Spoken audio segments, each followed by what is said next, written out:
prepare for our chicks to hatch in the incubator, we want to have their next home ready. Their next home is called a brooder. A brooder is the name for the safe and controlled environment that we move them to next. We want to keep them in a brooder while they're young so that they have every opportunity to grow into healthy chicks. The first step when setting up a brooder is to pick out your container.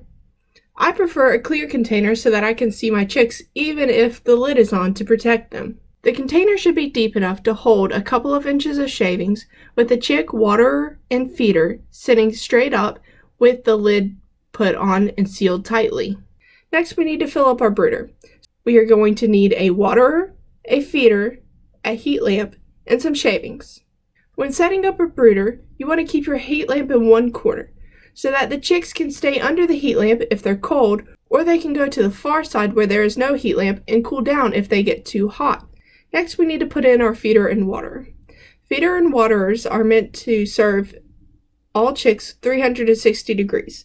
So we want to keep it away from the edges of the container so that the chicks can go to any part of the feeder or waterer and still have access to that feed or water.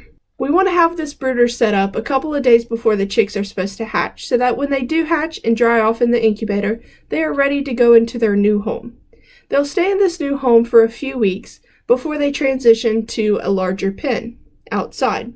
In our next video, our chicks will be hatching, and then we will be transferring them into this brooder. So check out our next video to watch your chickens hatch. Remember, we're going to need some good names.